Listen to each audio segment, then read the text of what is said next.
here's a fun situation on day 22. This guy just left the lock, and he's in the channel. You can see there the green buoy. That's the channel marker.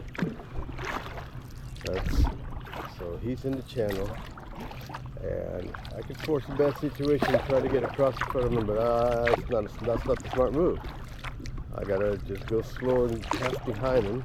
Of course, I gotta let him have about 200-300 feet once he's past me before I cross the back, because he is churning out some water. It's Memorial Day. Today we remember our fallen. I remember my own personal.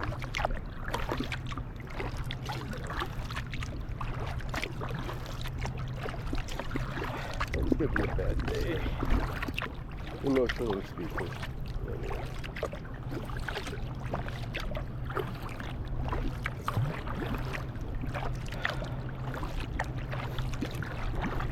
Back home, they're having the towing of the boats. Well, actually, I heard it was canceled because of rain. That's been done that 2 years in a row.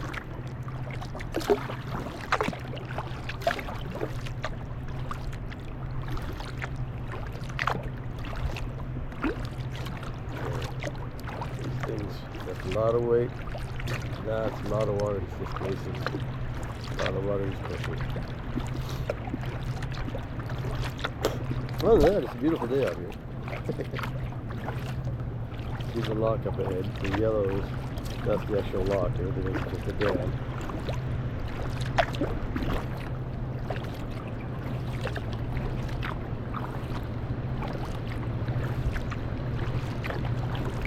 A holiday on the books, but on the river it's another day.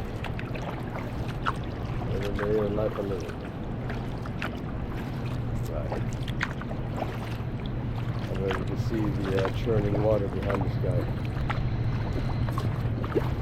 That's what I try to avoid here. Market transportation. Jonathan Erickson.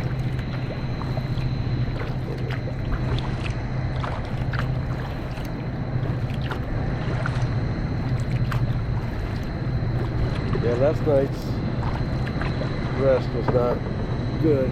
I did not deploy everything properly.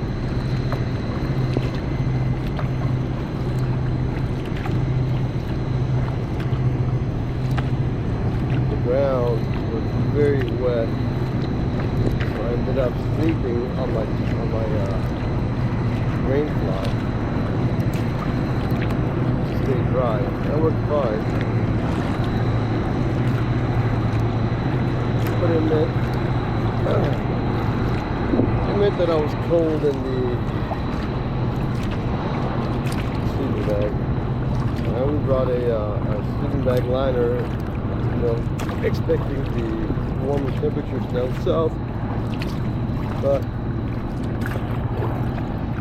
temperatures up north are very cold. Alright, can you see all this? This is the waves a barge puts out. Otherwise, this would be glass. Oh, you saw before. Otherwise, this would be a glass water.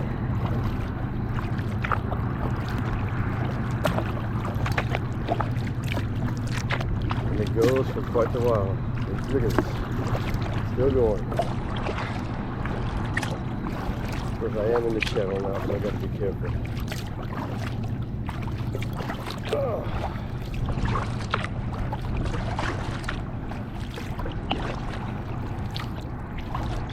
What's really bothersome is when you get a barge like this passing by, and you got all these waves coming, and then a fisherman or a boat or whatever goes flying by, like, they just create cross waves and get tossed everywhere.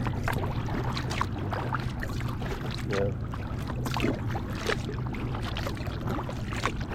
It's not their fault. They're just having fun. I'm having fun too. So tonight I'm gonna reevaluate my my setup. I'll break out the second tarp. I think that they're calling for rain tomorrow, so I'll set up the second tarp under a couple of trees, set up the tent, and if it's wet ground again, I'll use the tarp to sleep on, and then the fly to sleep on and to wrap myself in, and that should do it. The other thing is that I have time tonight. Might just go ahead and start a fire and make sure everything's dry before I go to sleep. Putting on wet socks in the morning is always